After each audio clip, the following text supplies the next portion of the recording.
Hello, Internet. Welcome back to our Cataclysm Refugee Center series. Now, you may notice that this is a bit different from where we left off in the previous episode. I did record an episode that I ended up scrapping. Basically, in that episode, what we did was we came over here, we looted this gas station that we're currently in. We popped across the street to check one of these houses that had a garage, which it was this one. We opened the door. There were about 5 zombies inside, so I ran away and climbed this downspout. We jumped off, we took a lot of damage, and we returned home. It was already nightfall at that point, and I felt like, not fighting a bunch of zombies. So we retreated at home, and we healed up overnight, and we read our Under the Hood until we got Mechanics level 3. I believe we started looking at other things as well. I would like to raise my mechanics and electronics so that we can get access to a welder in the future. That may also require fab, I'm not sure. As far as I know, we don't currently have that recipe. We may have a book somewhere that has it, but we haven't had the makeshift welder recipe pop up in our crafting menu. And we would really like to start doing some vehicle work, so that's why we were focused on that. And then I dipped back out towards the end of the episode and was going to go back to looting. You'll see we did mostly heal overnight. We had taken actually pretty significant damage. So I used up a few charges of disinfectant, some bandages, and we took care of ourselves. So why did I cut the episode, you ask? Was not having a very good day, and I started talking about Bukowski, which is never a good sign. And it snowballed into a discussion about people who are entitled and people who are kind of, it started with Bukowski and just sort of my depression and writing and things. And then it snowballed into, man, rich people are terrible. Man, entitled people are terrible. And it just turned into a lengthy rant that I wasn't really happy with. So we did cut that episode. You just got to accept that. That's one of the things I reserve for myself as the YouTuber. I feel like I have the right to pull an episode like that if I think it's particularly bad. So that's what I did. Hopefully that doesn't upset anyone. Our numbers for this series have been pretty decent so far, thanks to everyone who's been watching. Why can't I move here? Is it light blindness? It is. There's shelving units here. Okay. Lawnmower. We definitely want the miscellaneous repair kit. What we can do with that is repair our knife spears so we don't constantly have to make new ones. So that's pretty nice to have. For sure, we'll take the thread. And I don't really need the step ladder or dust mask or anything. It's just too unwieldy to really get that back to base. Let's look around for an open window maybe. No open windows. Maybe the front. Oh, there's a broken out area. Were we here before? I don't remember being here, but we can see tiles in the garage, which means we have been in here. This is like an intact solar car, though. Why would I not have done something with this? We need to, at the very least, we need to mark this.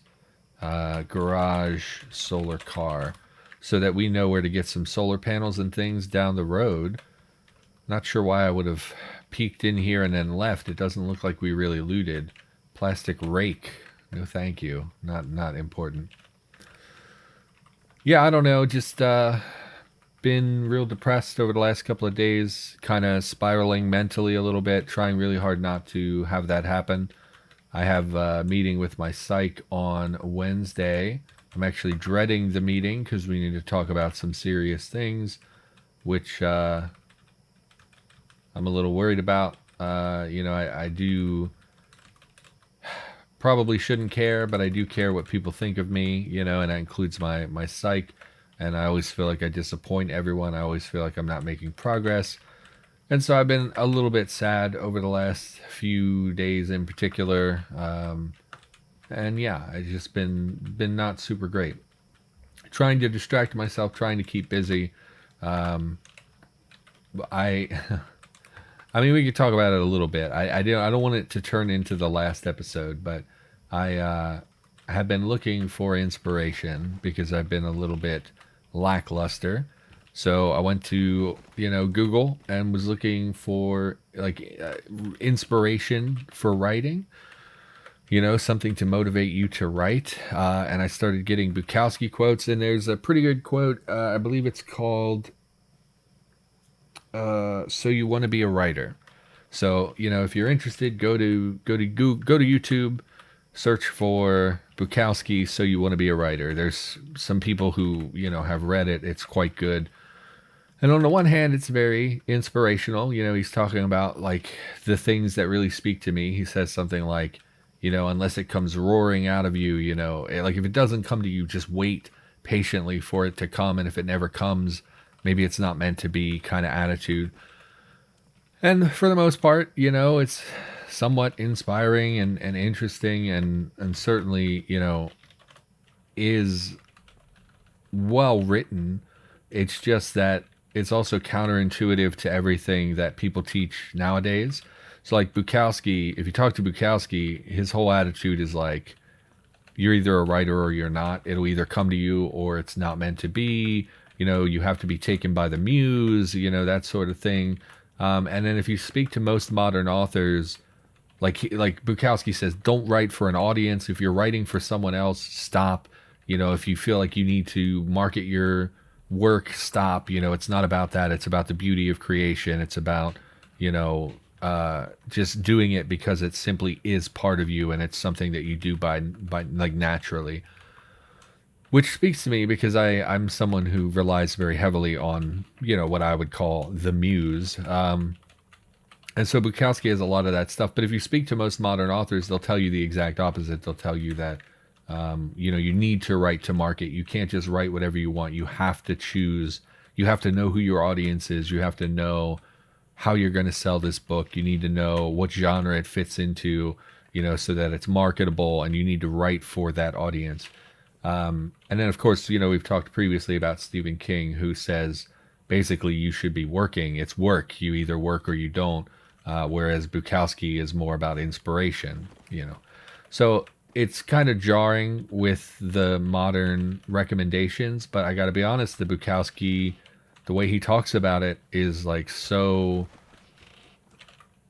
close to what I think, and it's really interesting to hear someone who is a very established, I mean, he's dead, but, who was a very established person speaking about things like, it just, he seems like he was a tortured man, like he suffered a lot in his life, and it just sort of spilled out of him into his writing. And that I identify with that a lot. I don't know, it's just complicated. And then, with all the stuff that's been going on, and 2020 just was not a good year for most people. Just hit me on the wrong day, and I just did not handle it super great, and it snowballed into a lot of nastiness. But anyway, that's enough about that. I haven't really been writing. It's funny because so I want to write this novel. I've been working on it, and the first I'm about 33,000 words in or something like that, and so that's like half of a novel, maybe a little less than half of a novel, and I've been largely unhappy with the writing. I most of the out of all those words, I would say maybe 6 or 8,000 are good enough, and the rest are just sort of going through the motions. Not very flowery language, not very interesting, just sort of, I did this, she did that, I thought this, it's a little bland. And so I've been trying to just basically get it down on paper. I think a lot of people say like, oh, I could write a novel. Oh, I have a novel in me. Oh, I have a story in me. And then you ask them about, writing it, and they'll say, oh, well, it's in a drawer in my desk. Or, oh, well, I keep it, it's on an old hard drive somewhere. The novel I started. And it's like most people get defeated before they even finish the first draft. So for me, when I write my first draft, I'm not looking to be a good writer. I'm looking to get it all out of me and put it on paper. Then in the second draft, go back and add all the really like more important line by line stuff that's interesting. if that makes any sense. Man, I talk so much about writing. I bet non-writers just do not care about my content at this point because of the frequency with which we discuss these things. But so this first draft, I just want to get it out of me. I just want to get it all on paper and then come back later. Like, I already know everything more or less that I want to do. I know about, what the themes are. I know what the personal journey for my main character is. I know how the story ends. I know where it starts. I just need to get it all out and put it on paper. And I just haven't really been happy with the writing. And I haven't been motivated to write because I have been pretty depressed and unhappy the last week or so. And I don't know. And it's funny because, like, when I sit down to write, I write and it just comes to me and it's very easy and straightforward. And in fact, my writing has been better the last, couple of days than it has been in the last week.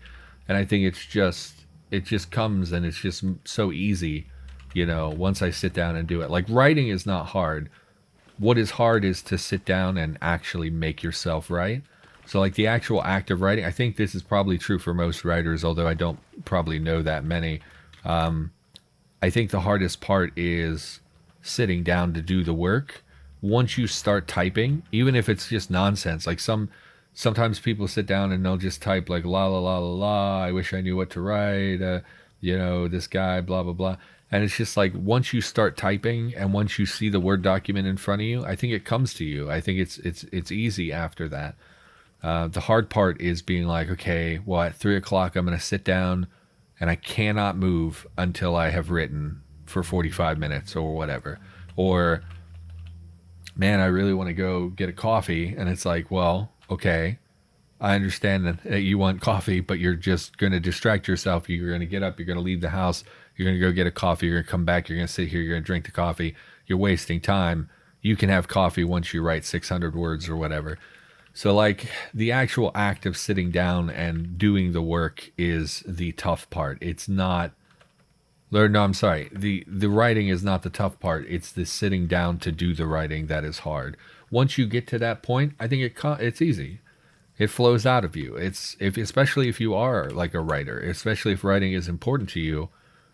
Once I sit down, like I did it yesterday, I was like, I don't know, it was probably like 7 p.m. I had recorded that episode. It didn't really work out for me. My niece was here, so like I couldn't do a lot of recording anyway. And I just sat down and was like, okay, it's like 7:00.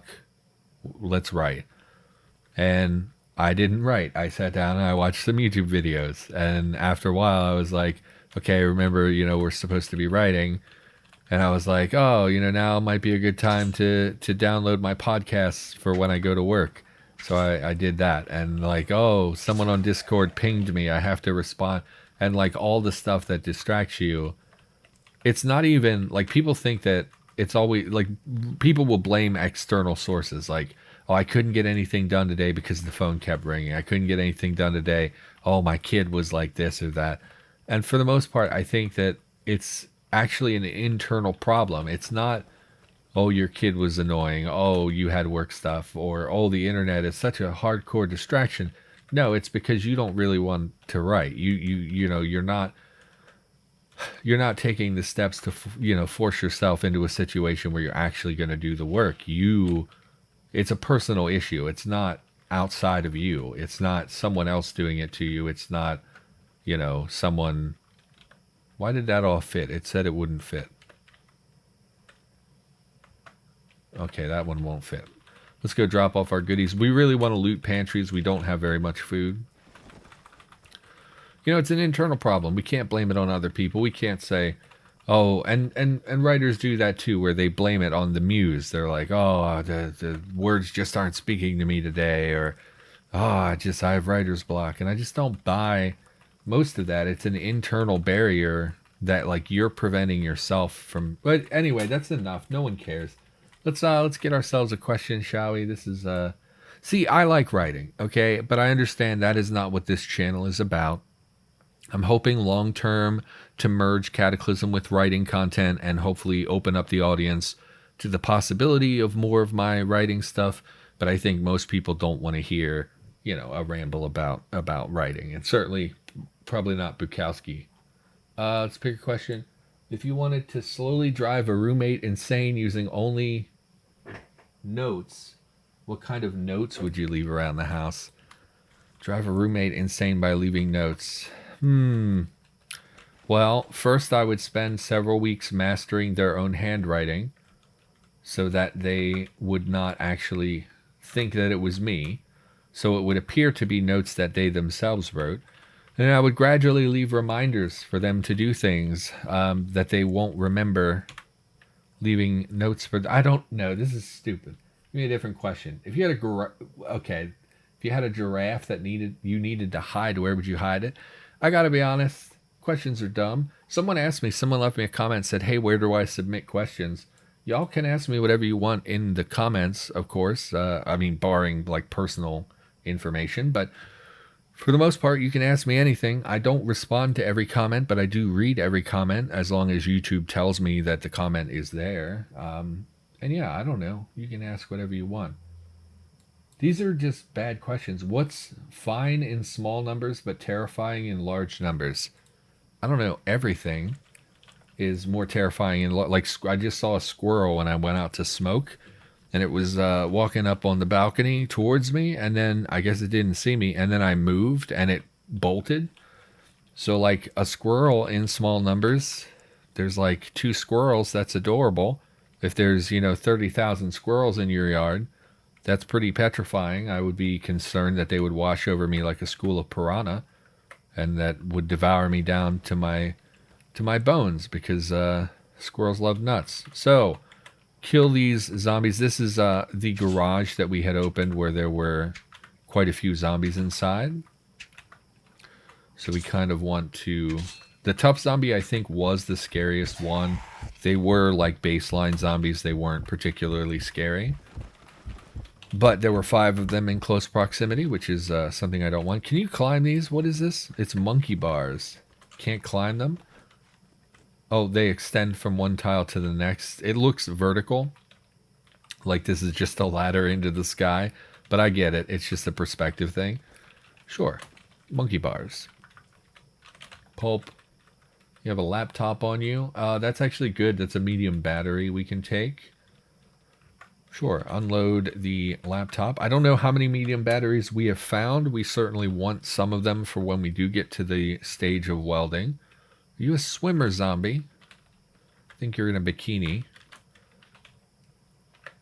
I don't know. Zombies in small numbers are also not that big of a deal, but in large numbers can be quite concerning. Pretty much any group of human beings in small numbers is fine, but in large gatherings, things tend to get out of control. I just listened to a podcast last night. It's called Criminal, which is apparently a huge podcast that I just have never heard of. Where they talk about a variety of... Where did that kid go? Vanished from existence. They talk about a variety of crimes and things. Like, I listened to one, it was about some people in a speakeasy trying to poison a guy with wood alcohol and collect insurance on him. And then there was one about some girl who went to camp for... district attorneys or something when she was a kid, and then her grandma got robbed, so she solved the crime basically when she was like 12. So like they cover some interesting stuff, and one of the things that I listened to last night was about a town, like a coal mining town, where a whole bunch of people just gathered up as a horde and murdered a bunch of non-union laborers, like 24 people. I want to say it was like Herringbone or something. Actually, I'm just gonna Google that really quickly. Herringbone Massacre? I don't know. What's it called? Hancock House. No, that's not it. Herringbone Books. Heron Massacre. 1922 coal mine. Yes. Coal miners' strike near a small town of Heron in southern Illinois erupted in deadly violence. 23 men were killed in the strike, and all but 2 were strikebreakers. Yeah, so it was really interesting because, one, you're dealing with a very small town and uneducated people, and it was in the early 1900s, and there's the union labor aspect, and back then unions had a lot more power and were actually a really crucial part of like is particularly in industries, but like just in general, unions have a lot of value, and unfortunately, we in the United States at least have gradually been taught that unions are bad, which is not true at all, and we don't have a lot of workers' rights stuff in the United States anymore because of years of union busting and lobbying and all kinds of reasons. Like my current job, we should have a union and we don't, and it's partially because like when I talk to people, like I try to keep it on the DL because even just talking about unions can get you in trouble, even though it's against the law to fire someone for talking about union stuff. But like I've talked to people about it, and they don't think unions are good. They think unions are bad, and in addition to that, I mean, they're lazy people, so it's like they're not going to unionize. Unionizing is actually work, and there are people who help laborers unionize. That is a thing you can, reach out and get help from organizations, but no one seems interested in doing that. But anyway, and it was just fascinating because, well, for all the reasons I just listed, but also because a whole town basically turned on these scabs and murdered in cold blood a whole bunch of people as a town. Like the whole town was involved. Everyone knew who did it. Everyone knew. There are accounts of women holding babies while they kind of like stomp on corpses and stuff, and like it's a whole messed up story. It's just really interesting. Like no one was ever charged, even though there were 20 some odd bodies. Allegedly the sheriff didn't even try to intervene because they had such a negative opinion of scab workers. It was just really interesting.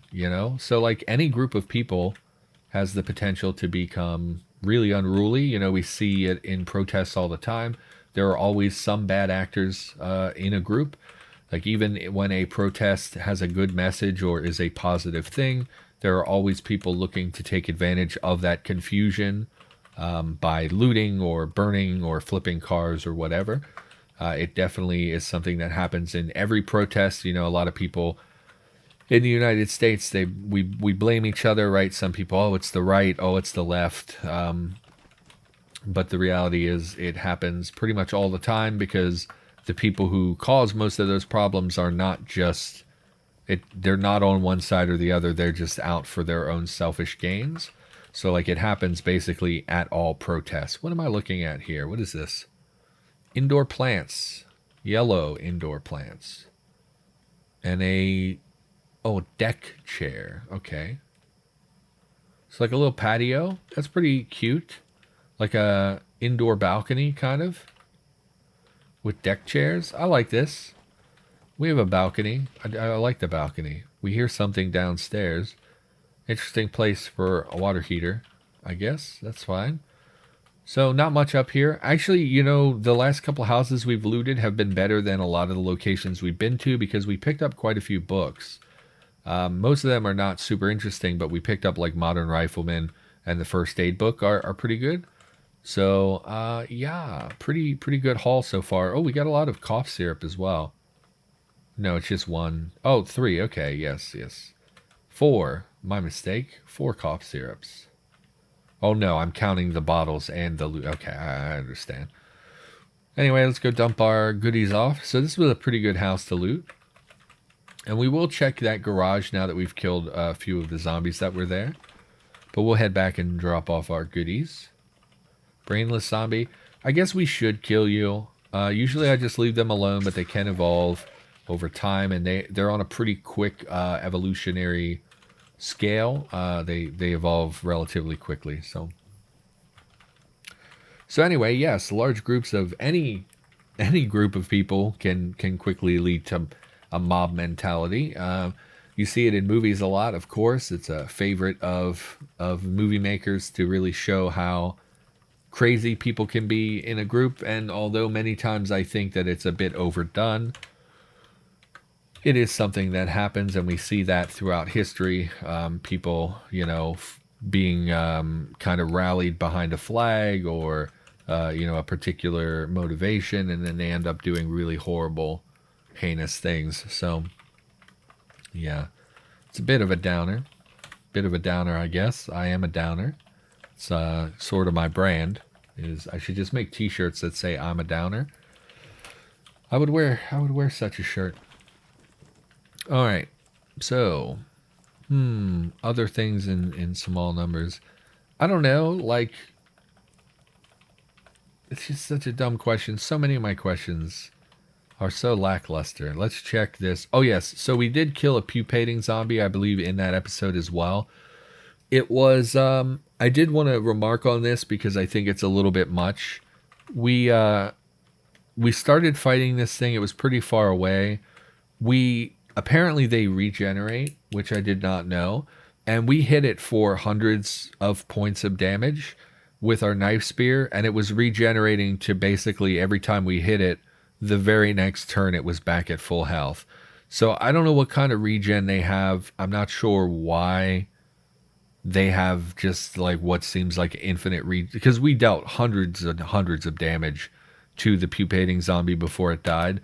I'm not sure why it's regenerating every single turn basically to full health, but it felt like a little bit too much. It was definitely a huge annoyance. Check out the garage, as my British folks would say. And I am a bit interested by how many zombies are bleeding to death. That seems to be a very viable strat now. More SIG, jacketed hollow points, which we cannot use in any of our guns. So that's super. More SIG, jacketed hollow points. Why? Why is that? And we don't have any guns that fit them. I guess they're a common civilian round. Can't really think of any other reason why we would be finding so many. Because we found 150 of those and basically no other ammunition so far. Screwdriver, headlamp. No, pretty big bust on the garage here. Oh, they have a basement though. Do not step. I believe we did loot this area. Doesn't really look like it. Pieces of bacon. All that's rotten or lactose intolerant. Peanut butter toastums, wheat cereal. Oh, there was bread there as well. We'll take the bread. We're going to loot the basement, so we don't want to fill up our inventory by taking like a gallon jug. All right, let's hit this basement. Head back to base. Boop. This is good. It's like a man cave kind of thing. There's arcade machines, which are good. Let's because we're gonna need electronics pieces. We were gonna grind our electronics, but we didn't have any of the electronics equipment required to build anything. Take the hacksaw. Take the flashlight. Has a good non-chargeable battery in it. Some chicken. Don't need the cheese. I got to go through my base as well and remove all the lactose items. Check all the boxes. Funnel, no. Just seems like a mishmash of crap here. It's random stuff. Okay, so we will mark this basement so we can come back and retrieve. Oh, but it's dark down here. We're gonna need a flashlight or something. Zombie soldier, why are you in a basement? We're just gonna leave. We're gonna back up. I want to see how much damage we deal. Okay, I'd like to hit him. I mean, at this point, just go upstairs. Maybe we can lure him out. Nope. Okay, well, we're just gonna leave him there. We're gonna mark arcade machines and soldier in basement. Always write notes in all caps. I don't know why I do that. I never type in all caps. Alright, so I don't see us fighting soldier zombie. Zombie soldier, they're a little bit dangerous this early in the game. With a knife spear, they're just not going to be... So there's an upgraded brainless zombie, even though we just killed the one that had been milling about. So we should kill the listener as well. It will pretty easily track us back to base, I think. Get away from me. Stop holding me. Okay. Any second now. Any second now. There we are. Okay. Head back to base. Yeah, with our knife spear, the zombie soldier is going to be a little bit tricky. They're a little armored, they're a little fast, and although killing him would probably net us a valuable rifle, it's just not really something we can feasibly do very easily at this point of the game. We have pretty decent protection, but this knife spear is going to struggle to get through his armor. 19 and 5. I don't know. Maybe we could kill it. I don't think it's worth the possible danger, though. We did kill a brute pretty well, but brutes don't really have armor, I don't think. I don't know. Maybe we'll go back. We certainly do want electronics parts for our crafting of electronics to raise our electronics skill.